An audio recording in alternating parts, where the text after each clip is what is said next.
Bismillahirrahmanirrahim. Alhamdulillahi rabbil alamin. Allahumma salli wa sallim ala sayyidina Muhammadin al-Fatihi lima ughliq wal khatimi lima sabaq nasiril haqqi bil haqq wal hadi ila siratikal mustaqim wa ala alihi wa ashabihi haqqa qadrihi wa miqdarihi al-azim. Subhanaka la ilma lana illa ma 'allamtana innaka antal alimul hakim. ولا حول ولا قوة إلا بالله العلي العظيم. رب اشرح لي صدري ويسر لي أمري واحلل عقدة من لساني يفقهوا قولي أما بعد. Pada pertemuan yang lalu kita sudah membahas tentang terkait dengan tempat di mana kita dikuburkan, itu pada dasarnya berasal dari tanah di mana kita diciptakan. Nah, pada kesempatan malam ini kita akan melanjutkan bahasan kita pada tema yang berbeda terkait dengan apa yang mengikuti jenazah ke dalam kuburnya dan apa yang tetap tinggal bersamanya di dalam kubur. Babu ma yatsba'ul mayyita ilal qabri wa ma yarji'u ba'da dafnihi wa ma yabqa ma'ahu fil qabri. Bab pembahasan ma yatba'ul mayyita, tentang sesuatu yang mengikuti jenazah atau orang yang sudah meninggal. Ilal qabri, ke kuburnya. Wa ma yarji'u, dan pembahasan tentang apa yang kembali. Ba'da dafnihi, setelah jenazah itu dikuburkan.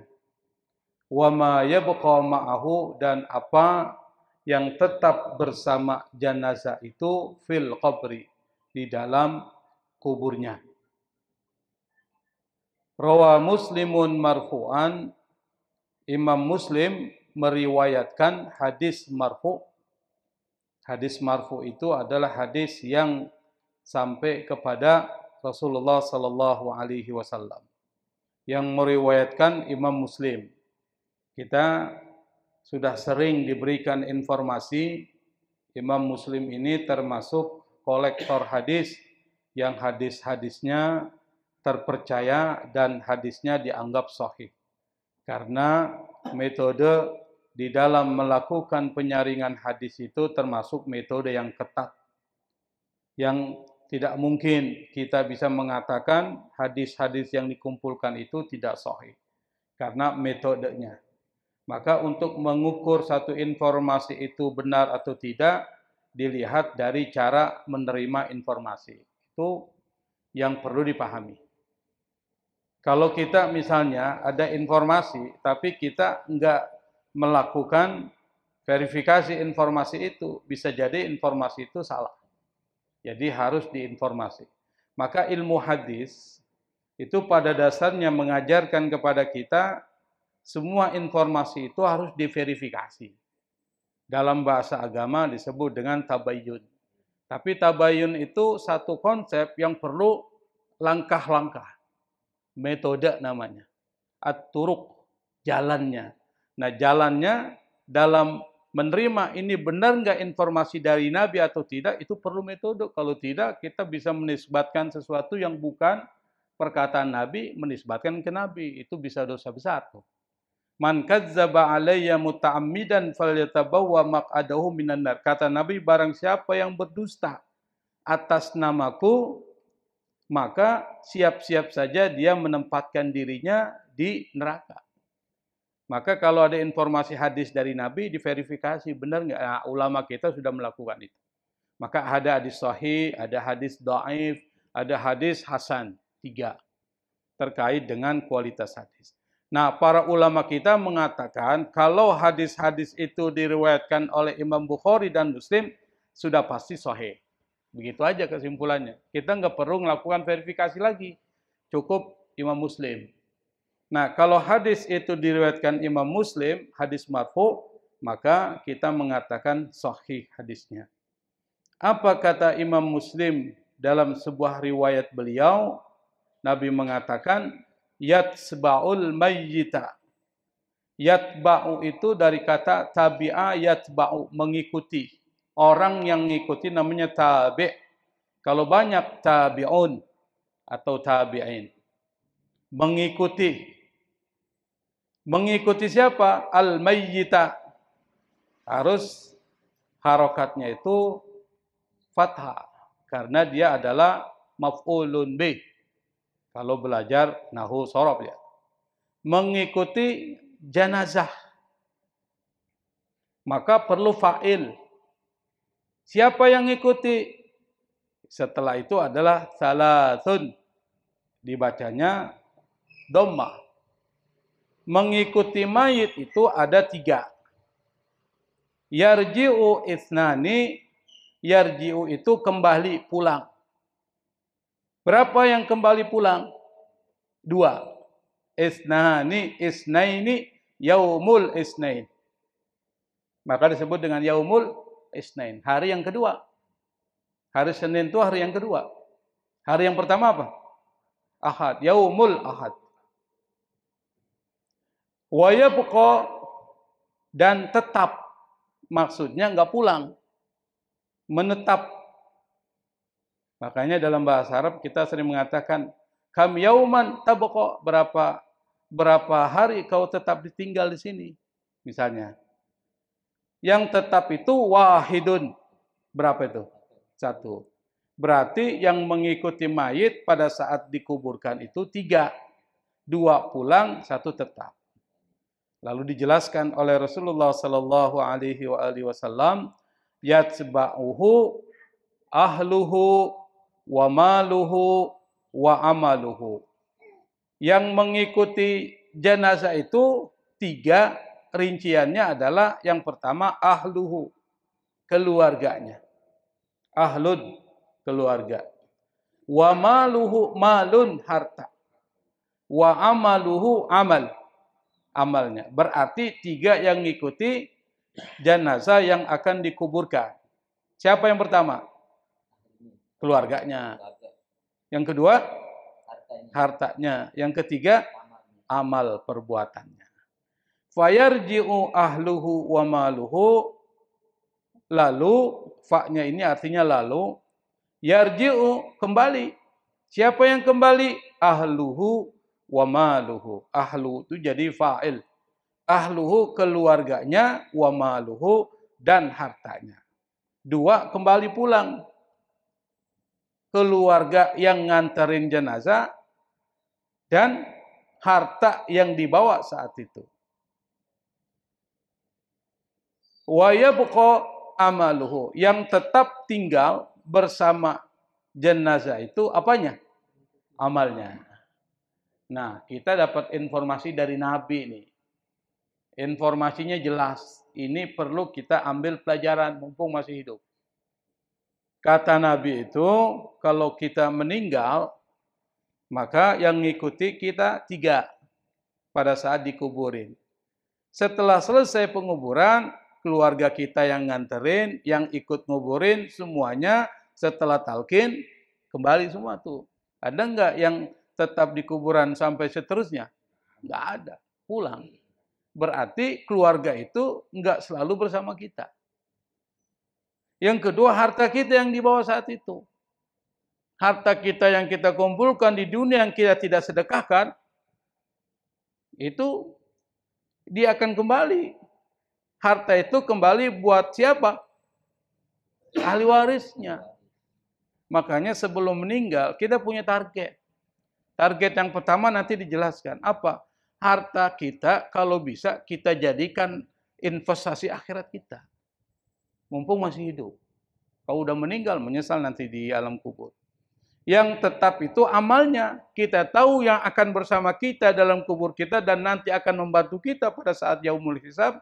Amal, perbanyak amal kita di dunia. Memang lelah, yang namanya amalan-amalan surga itu memang lelah. Yang kedua, enggak enak.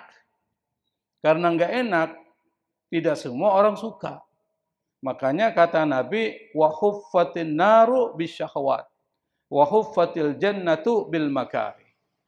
Kalau dunia itu neraka itu dikitari dengan sesuatu yang enak-enak, maka banyak orang kejar.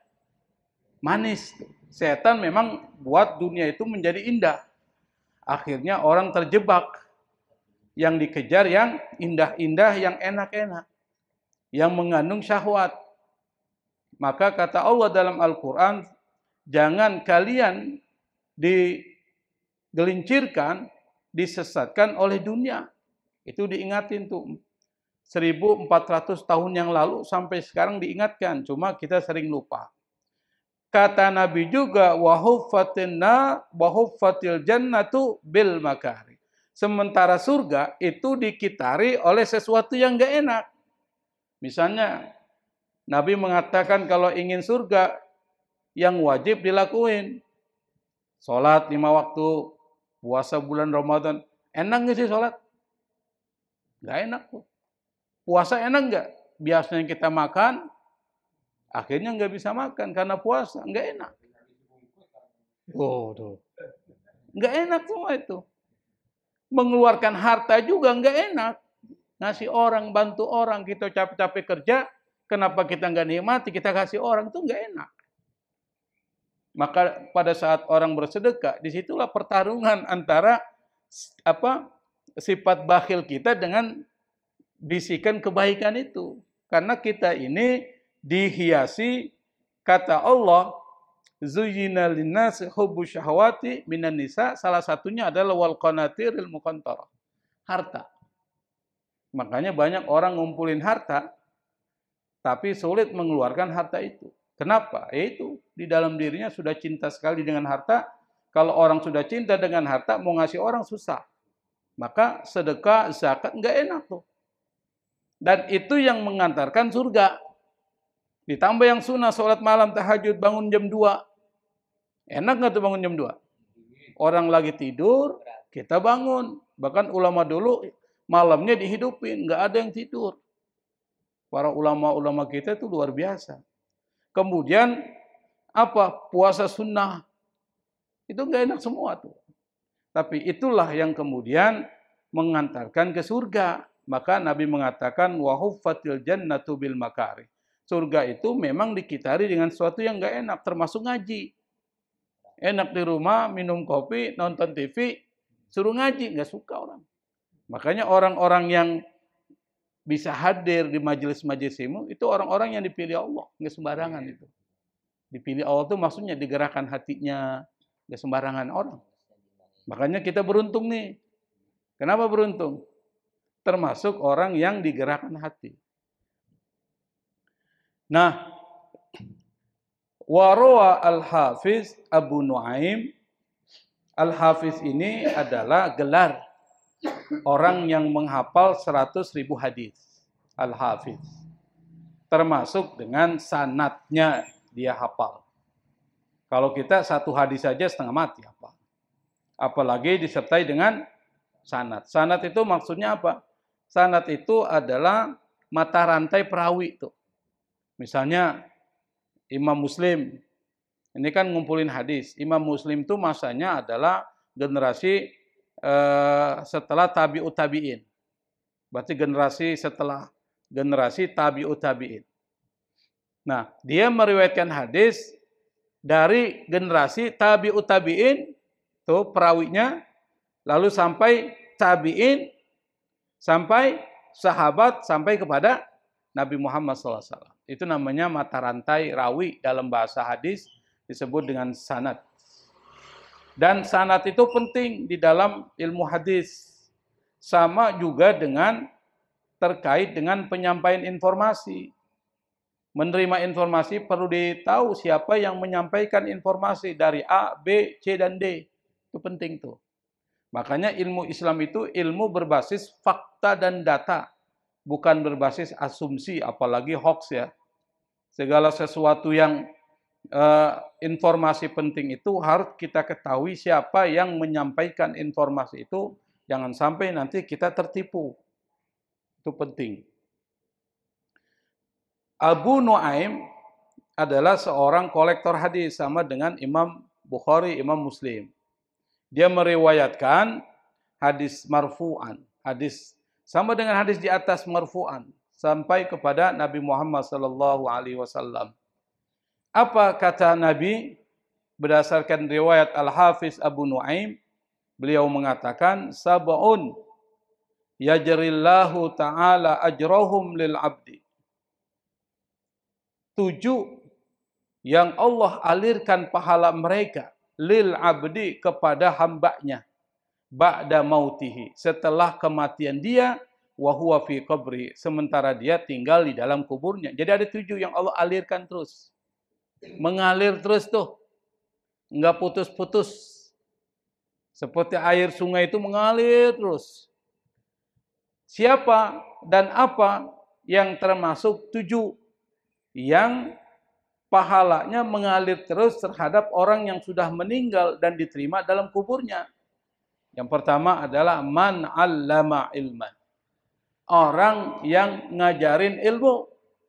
Para guru, para ustadz, para kiai itu mengajarkan ilmu. Maka orang seperti ini, kata Nabi, adalah orang yang pahalanya terus-menerus mengalir. Logikanya begini. Makanya Anda, meskipun pekerjaannya adalah pekerjaan yang lain, tetap harus menjadi penyebar ilmu gitu loh. Misalnya Baba ini kerjaannya di Plangpang. Tetap ngajarin anaknya, ngajarin istrinya, ngajarin keluarganya, tetangganya. Yang dia ajarkan terus-menerus itu diamalin sama orang itu ngamalin sampai terus-menerus, pahalanya terus-menerus dia dapat.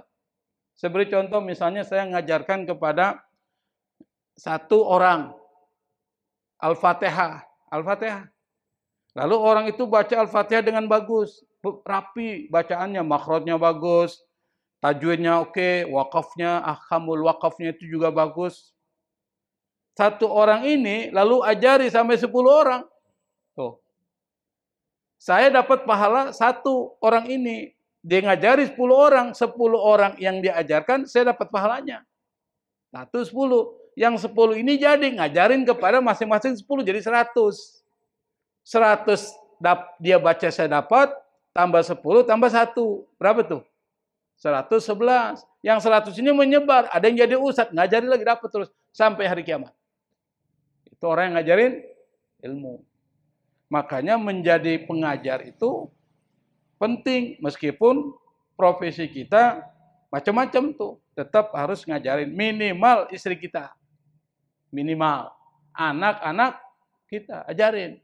Misalnya istri ini kan, biasanya kalau istri ngaji sama suaminya, nggak ada yang suka itu. Kenapa? Galak suami. Apalagi anaknya, nggak suka ngaji sama bapaknya itu. Tapi kita paksa dia ngaji, ajarin. Tapi kalau kita ngajarin orang, kita harus bisa duluan dong. Jangan nggak ada ilmunya. Kata satu pepatah, faqidul ilmi la yu'ti. Orang yang nggak punya ilmu nggak bisa memberikan. Apa mau diberiin? Oh, nggak ada ilmunya. Makanya harus berilmu, ngaji nih, penting. Ilmu ini nanti disampaikan, Ustadz Basit nyampein ilmu ini di jamaah Cakung kan, menyebar tuh. Saya dapat pahalanya. Dia dapat pahala 1. Terus yang nerima hampir 100 orang. Oh, senang banget kita. Kenapa? Pahalanya terus-menerus mengalir. Itu kata Nabi. Yang pertama itu adalah orang yang ngajarin ilmu. Ilmu kebaikan. Ya ilmu kebaikan macam-macam. Yang kedua apa? Au ajra nahran, orang yang mengalirkan sungai. Misalnya sungai ini mampet, dia bersihin, lalu air mengalir, itu termasuk. Itu memberikan manfaat buat orang. Yang berikutnya adalah hafara bi'ran, orang yang menggali sumur. Dia gali tanah, jadilah sumur tuh. Nah sumur itu dipakai orang. Nah orang yang mendapatkan air di sumur, dia dapat manfaat. Orang yang menggali sumur buat orang lain dapat manfaat, dapat pahala dari memberikan manfaat buat orang lain. Itu yang ketiga. Makanya salah satu bentuk amalan yang sangat bagus adalah Anda menciptakan sumur air buat orang. Seperti yang dilakukan oleh Utsman bin Affan. Sampai sekarang sumurnya masih ada. Yang sumur itu kemudian dialirkan untuk wakaf perkebunan korma. Diwakafkan perkebunan itu oleh Utsman bin Affan. Hasilnya itu dikelola. Jadilah ada hotel dan sebagainya dari hasil perkebunan korma milik Utsman bin Affan yang diwakafkan. Utsman bin Affan sampai sekarang meninggal dapat pahala terus. Kenapa? Dari wakaf yang dia bangun pada saat ketika dia masih hidup di dunia. Au ghorosa nakhlan, atau menanam pohon korma. Seperti yang saya katakan tadi, dia tanam pohon korma, lalu kemudian dia wakafkan korma itu, lalu diambil oleh banyak orang, dimanfaatkan, maka dia mendapatkan pahala terus-menerus. Au bana masjidan, atau yang membangun masjid. Wakaf ke masjid. Misalnya semen, meskipun cuma 1 sak, nggak apa-apa. 1 sak berapa sih harganya? Berapa 1 sak? 50.000. Masa 50.000 aja kita nggak mampu? 1 sak nih, saya 1 sak semen, nggak apa-apa. Kalau 20 orang yang ngirim 1 sak, jadi berapa tuh? 20 sak. Nah, 1 sak semen bercampur dengan pasir, lalu terbangunlah dinding. Ya kan begitu? Jadilah masjid, musola. Ketika musola dan masjid itu jadi, lalu kemudian orang sholat di situ, semua orang yang sholat dapat pahala. Yang membangun masjidnya juga dapat pahala. Sebanyak orang itu. Kira-kira orang sholat cuma sekali enggak? Berkali-kali. 5 waktu dan seterusnya. Nah, orang yang mewakafkan itu dapat pahala terus-menerus. Sampai dia meninggal, sampai hari kiamat. Kalau masjidnya itu masih ada sampai hari kiamat kan. Kalau masjidnya udah nggak ada karena gempa misalnya, longsor, nggak dipakai lagi, ya nggak bermanfaat lagi. Awarrasa mushafan, atau dia mewariskan mushaf Quran, atau sama dengan wakaf mushaf. Jadi yang disebut dengan wakaf itu adalah barangnya itu nggak habis dikonsumsi, itu wakaf. Tapi kalau barangnya habis dikonsumsi, itu bukan wakaf. Misalnya saya memberikan beras, lalu saya bilang, saya wakaf beras, boleh nggak? Nggak boleh, karena barangnya habis. Makanya ada persoalan dulu, boleh nggak mewakafkan uang? Ada yang mengatakan nggak boleh, karena uang itu bisa habis. Tapi ada yang mengatakan boleh, karena uang itu bisa dimanfaatkan, diinvestasikan. Boleh. Tapi saya termasuk yang mengatakan boleh. Wakaf uang. Nah, mushaf itu dipakai nggak habis. Ada nggak orang pakai mushaf habis? Nggak habis tuh, maka boleh diwakafkan. Nah, termasuk kalau kita misalnya pergi haji atau umroh, itu kan biasanya ada yang jual Quran tuh untuk diwakafin tuh. Biasanya kita beli tuh, diwakafin di masjid. Masjid mana? Masjid Madinah atau Masjid Mekah. Biasanya sama modelnya itu. Qurannya sama. Itu yang saya maksud tadi, mewakafkan mushaf. Kalau mushaf itu dibaca, Anda dapat pahala. Di Masjid Darussalam misalnya kan banyak mushaf itu. Ada nggak sih Quran? Ada ya? Di sebelah mana itu? Di kiri kanan. Harusnya dibuat itu tempat itu, kayak rak-rak tuh yang tertutup kan. Misalnya dia merata dengan tembok. Kan ada itu dikasih lubang begini, kasih tutup tuh. Harus itu. Cuma saya nggak ada yang baca Quran di situ kan. Jadi Qurannya utuh. Kadang-kadang orang pakai HP sendiri sih. Hah? Nggak ada yang baca itu, jadi rapi. Sekarang orang udah nggak bawa lagi mushaf, pakai HP. Yang ketujuh adalah autaraka waladan yastaghfiru lahu ba'da mautihi. Atau dia meninggalkan seorang anak. Waladan yastaghfiru, yang minta ampun kepada Allah, lahu, buat dia, ba'da mautihi, setelah meninggalnya dia. Makanya salah satu manfaat dari mempunyai anak itu kalau kita didik dengan benar agamanya, maka dia bisa memberikan syafaat kepada kita, memberikan doa. Doain. Tapi diajari dari sekarang. Kalau nggak diajari sekarang, besarnya boro-boro doain kita. Bisa jadi nyusahin kita. Makanya di dalam hadis lain itu disebutkan amalan anak cucu Adam itu semuanya terputus. Kecuali berapa? 3. Nah, salah satunya adalah waladun soleh yad'u lahu. Anak yang soleh yang doain orang tuanya. Wa fi riwayatin, di dalam satu riwayat disebutkan waladan solihan. Nah, hadis yang tadi. Yang memberikan manfaat pahalanya terus-menerus diberikan kepada orang yang meninggal itu adalah kalau dia punya anak yang soleh, yang itu mendoakan orang tuanya. Ai musliman, yang dimaksud adalah anak soleh, anak yang beragama Islam.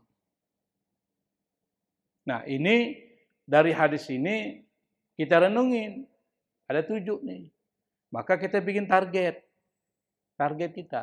Kira-kira di antara 7 ini mana yang bisa kita lakuin? Itu harus target, jangan santai aja. Karena umur kita nggak tahu. Misalnya, ngajarin ilmu bisa nggak? Bisa, targetin. Ngungkapin Quran bisa nggak? Bisa, tapi jarang orang baca Quran. Janganlah Quran lah. Karena di masjid jarang orang baca Quran. Orang baca Quran pakai HP, biasanya HP di bawah tuh. Yang bisa apa lagi? Bana masjidan. Termasuk membangun masjid, maksudnya adalah bukan Anda membangun sendiri masjid itu. Anda bersama yang lain di dalam pengertian wakaf untuk pembangunan masjid. Makanya di negara Saudi Arabia itu orang berlomba-lomba bangun masjid tuh. Dan masjidnya atas nama orang itu. Nggak ada nama Masjid Darussalam. Masjid At-Taqwa, Darul Muttaqin. Adanya apa? Masjid Umar bin Khattab. Masjid Abdul Hakim.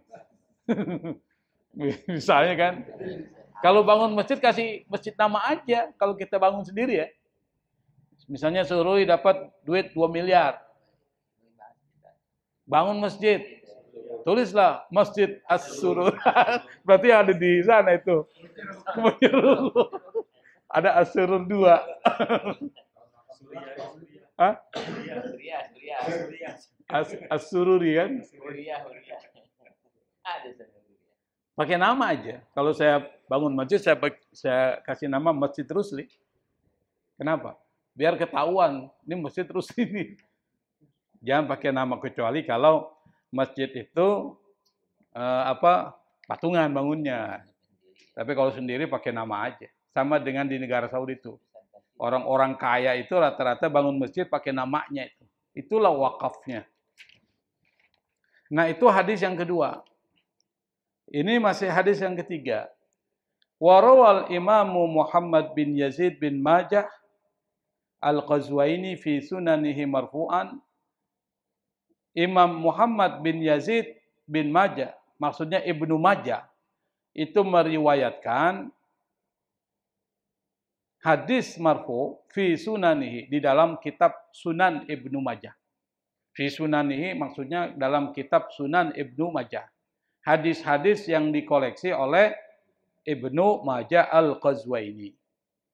Sama kedudukannya beliau seperti Al-Hafiz Abu Nuaim, Imam Bukhari, Imam Muslim, dan imam-imam hadis lainnya. Sama. Kolektor hadis. Apa riwayat dari Ibnu Majah?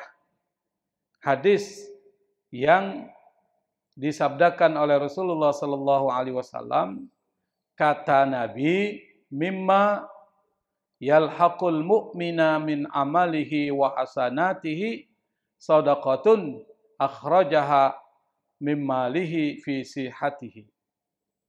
Termasuk dari sesuatu yang terus menghubungkan seorang beriman Kalau diartikan yang lebih bagus, min di sini nih, min amalihi, ini menjelaskan ma di belakang tuh mimma. Jadi kalau saya artikan dengan terjemahan yang lebih rapi, di antara amal perbuatan dan kebaikan-kebaikan yang menghubungkan seorang mukmin itu adalah gitu. Shadaqatun, sedekah. Jadi kata Nabi, di antara amalan yang terus menghubungkan orang beriman enggak terputus, itu sedekah.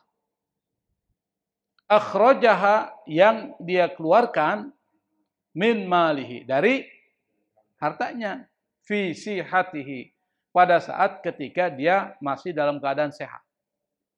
Nah, hadis ini ingin mengatakan kepada kita, amalan yang paling penting yang bisa membuat orang beriman terus-menerus mendapatkan manfaatnya, itu sedekah. Yang pertama manfaatnya itu adalah pada saat Anda berada di alam barzakh, di alam kubur. Yang paling membantu seorang yang sudah meninggal di alam kuburnya adalah sedekah ketika dia keluarkan pada saat dia masih hidup. Makanya Nabi pernah mengatakan, inna sadaqata la tudfi'u min ahliha haral kubur. Sedekah itu sungguh, kata Nabi, bisa memadamkan bagi orang yang, bagi penghuni kubur itu apa? Panasnya kubur. Berarti bisa menjaga dari siksa kubur. Makanya di dalam Quran Allah ceritakan pada saat Allah perintahkan untuk berinfak, bersedekah, dalam surat Al-Munafikun itu, orang yang sudah meninggal dia bilang sama Allah, tapi nggak mungkin itu dikabulkan oleh Allah permohonannya. Apa? Laula akhartani ila ajalin qarib fa asaddaqa wa akum minas salihin. Seandainya engkau tangguhkan sampai batas waktu yang sedikit aja, maksudnya mungkin sehari, 2 hari, 1 minggu, atau 1 bulan, fa asaddaqa, saya pasti akan bersedekah. Pertanyaannya, kenapa sedekah bukan yang lain? Karena yang dia rasakan pada saat dia berada di alam kubur yang memberikan manfaat apanya? Sedekahnya.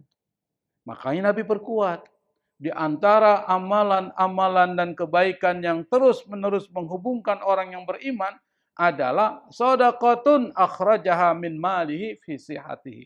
Sedekah yang dia keluarkan pada saat dia sehat dari harta yang dia miliki. Nah, sekarang jadikan target hidup kita sedekah. Yang dimaksud di sini adalah sedekah jariyah. Sedekah yang terus-menerus mengalir. Apa itu sedekah jariyah? Kata Imam Muslim dalam syarah Sahih Muslim itu disebutkan yang dimaksud adalah wakaf. Nah, wakaf, targetin kita nih 1 bulan nih, misalnya ada rezeki kita, ya sudahlah, saya kumpulkan ada 200.000 nih, 4 sak semen, wakaf tuh. Jadi ada target. Waruya marfu'an, diriwayatkan secara marfu, hadis marfu, apa? Innaka la tusaddiqu an mayyitika bisadaqatin fayaji'u biha malakun minal malaikati fi atbaqin min nur. Sesungguhnya engkau bersedekah. La tusaddiq, lamnya lam taukid ya. La tusaddiqu. Jadi di sini ada 2 huruf taukid, inna dan la. Innaka la tusaddiqu, sesungguhnya engkau bersedekah, an mayyitika, untuk mayit orang yang sudah meninggal, bisadaqatin, dengan 1 sedekah. Fayaji'u biha malakun minal malaikati, maka datanglah malaikat membawa sedekah itu fi atbaqin min nur. Dalam atbaq itu dari kata tobak. Tobak itu seperti piring-piring itu. Jadi malaikat membawa sedekah itu di piring-piring dari cahaya. Bahasanya ada hidangan, hidangan itu kan di piring tuh. Nah, ditaruh di situlah sedekah itu. Yang piring itu min nur, terbuat dari cahaya. Fayaji'u ala ra'sil qabri fayunadi. Lalu malaikat itu datang ke kepala kuburnya, fayunadi, lalu kemudian berseru. Apa seruan malaikat? Ya sahibal qabril gharibi. Wahai penghuni kubur yang asing, yang tidak dikenali, maksudnya gitu. Ahluka qad ahdu ilaika hadhil hadiyah. Ahluka, keluargamu, qad ahdu, telah menghadiahkan, ilaika, kepada engkau, hadhil hadiyata, hadiah ini, faqbilha, maka terimalah. Atau faqbalha, maka terimalah. Jadi kalau seandainya kita bersedekah, lalu kita niatkan untuk orang yang sudah meninggal, seperti yang sudah kita jelaskan pada pertemuan sebelumnya, maka malaikat itu, kata Nabi, membawa sedekah yang dikirimkan keluarganya di atas piring yang terbuat dari cahaya, lalu diberikan kepada orang yang ada di dalam kuburnya. Malaikat itu berseru, wahai penghuni kubur, keluargamu telah menghadiahkan hadiah ini, maka ambillah. Qala, dia berkata, Nabi berkata, fatadkhulu ilaihi fi qabrihi. Maka sedekah itu masuk kepada dia di dalam kuburnya, masuk tuh. Wa yufsahu lahu, kuburannya pun kemudian diperluas.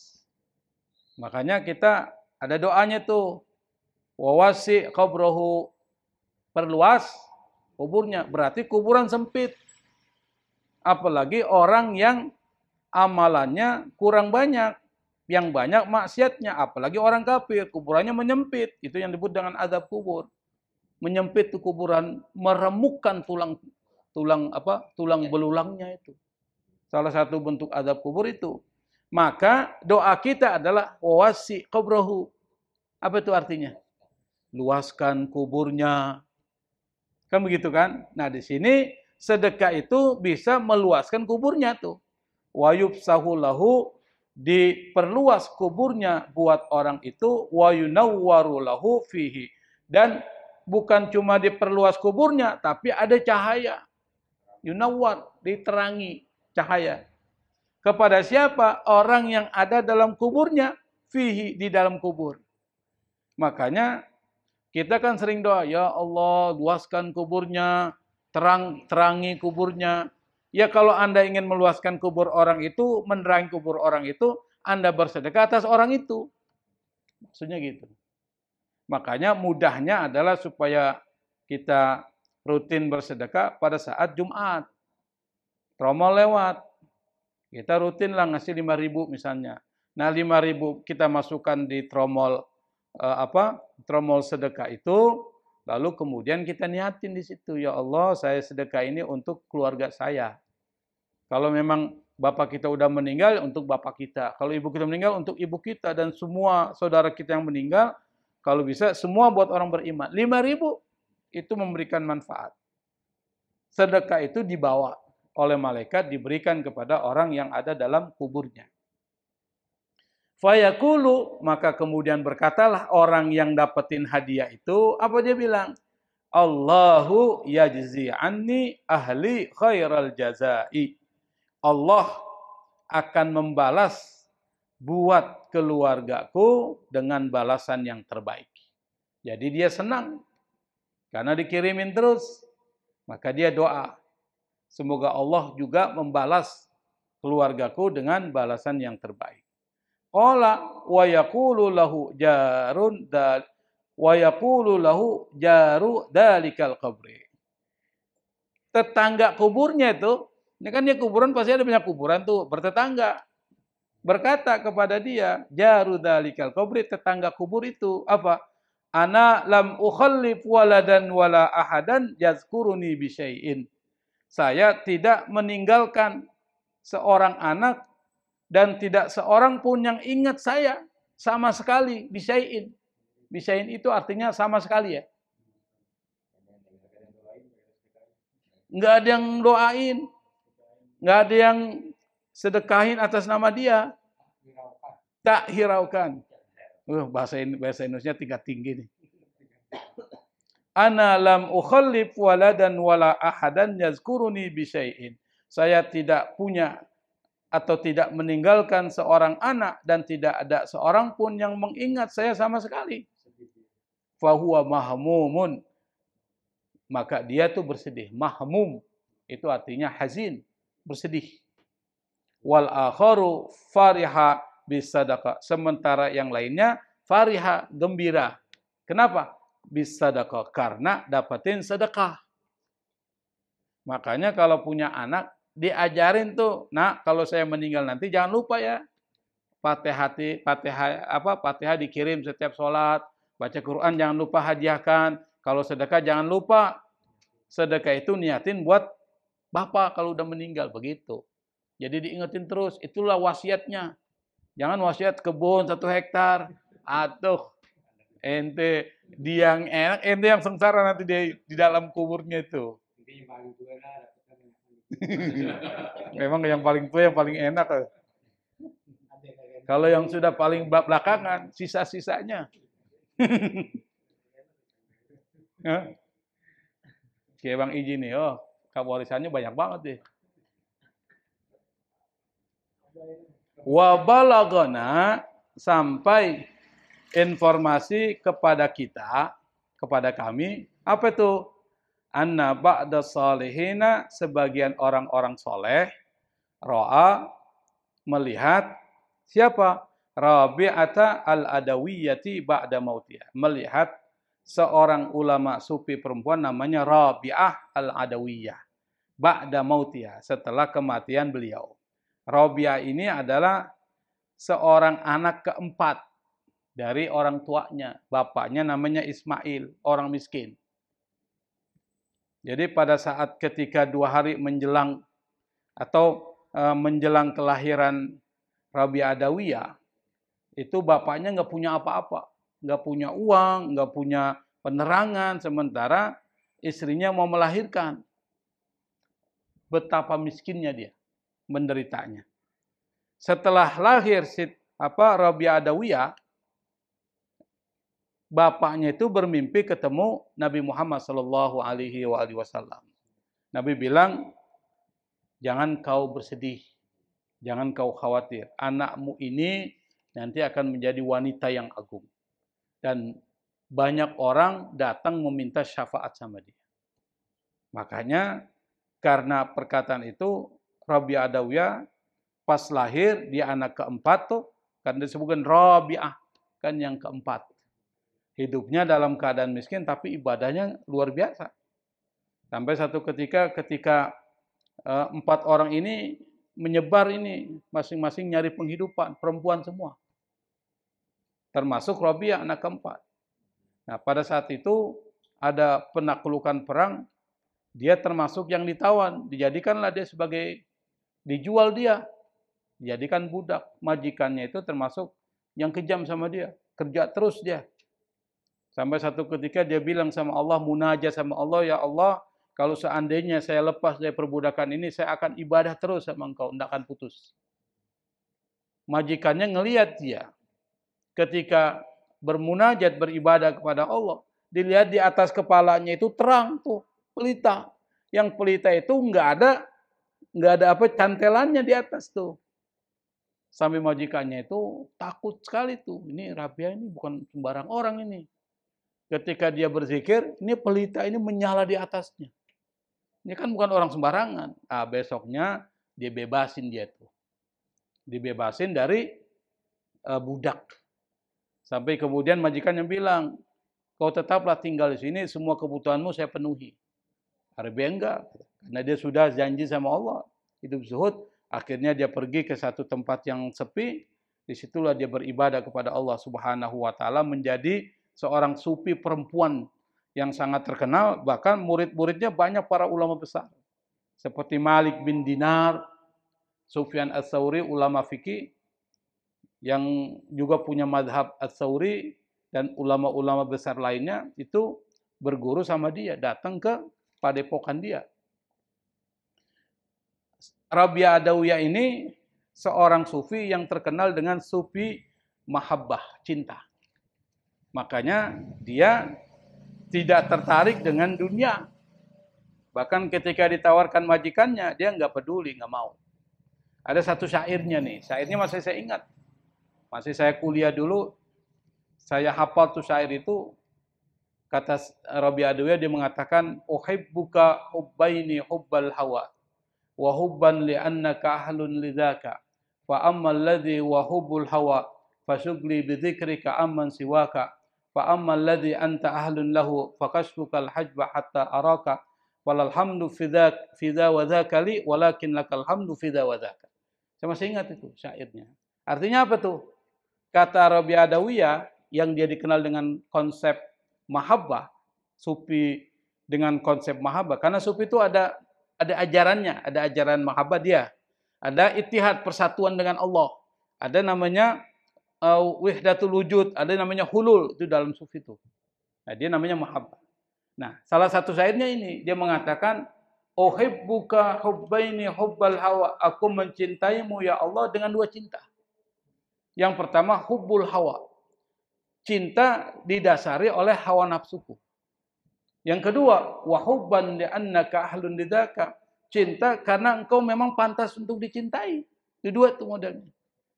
Fa ammal ladzi wa hubbul hawa, cinta yang didasari oleh keinginanku untuk mencintaimu, fasyugli bidzikrika amman siwaka, maka aku sibuk menyebut-nyebut nama engkau, yang lain tidak saya sebut. Itu cinta, Pak. Salah satu tanda cinta orang, nyebut-nyebutin dia tuh. Kalau Anda cinta sama saya, Anda sebutin. Anda cinta sama Anies Baswedan, Anda sebutin Anies Baswedan yang baik-baiknya. Kalau ada orang yang ngatain yang buruk, ente marah itu. Itu cinta tuh. Itu kalau kata Rabi Adawiyah, cinta yang didasari oleh keinginanku. Fa ammal ladzi anta ahlun lahu, sementara cinta yang engkau memang berhak untuk dicintai, apa dia bilang? Fa kasfukal hajba hatta araka. Tabir engkau buka sehingga aku bisa melihat engkau. Itu Rabi Adawiyah. Falal hamdu fidza wa dzakali, tidak ada pujian dalam hal apapun yang pantas kumiliki, walakin lakal hamdu fidza wa dzaka. Tetapi semua pujian dalam hal apapun itu milik engkau. Rabi Adawiyah. Makanya dia termasuk seorang ulama sufi yang sangat terkenal tuh. Sampai sekarang dipelajari ajaran-ajaran, sampai di barat diteliti oleh orang barat itu tentang Rabi Adawiyah. Nah, sebagian ulama soleh mimpi Rabi Adawiyah setelah kematian beliau. Wa kana katsirad du'a ilaha.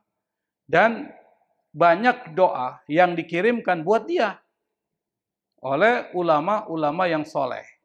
Faqalat lahu. Lalu kemudian Rabi Adawiyah berkata kepada yang ngirimin hadiah dalam mimpinya. Apa dia bilang? Inna hadiyataka ta'ti lana kulla qalilin fi atbaqin min nurin 'alaiha manadilu minal harir. Hadiahmu itu datang kepada kami kulla qalil. Apa itu artinya? Kulla qalil, cepat ya. Kulla qalil itu artinya datang dalam waktu yang cepat. Jadi enggak tertunda. Ba'da qalil, sebentar tuh. Kan ada ba'da qalil. Kulla qalil, cepat datangnya. Fi atbaqin min nur. Di dalam piring-piring terbuat dari cahaya. Seperti yang saya katakan tadi itu. Alaiha manadilu minal harir. Di atasnya itu, di atas piring itu apa? Manadil. Manadil itu artinya sapu tangan tuh. Mindil. Mindil kan? Sapu tangan. Jamaknya manadil. Minal harir. Terbuat dari sutra. Wahakadha du'aul mu'minina li ikhwanihimul mauta. Begitu pula doa orang beriman kepada saudara-saudara mereka yang sudah meninggal. Itu nanti seperti hadiah yang diberikan kepada mereka, itu seperti yang dikatakan Rabi Adawiyah. Jadi bermanfaat. Fayuqalu lahum, lalu dikatakan kepada mereka, hadhihi hadiyatu fulan. Ini hadiah dari si A, si B, si C. Disebutin. Wa qala ba'du salihin, sebagai ulama saleh berkata, marartu ala maqbaratin kabiratin. Marartu, saya lewat. Lewatin apa? Ala maqbaratin kabiratin. Melewati satu perkuburan yang besar.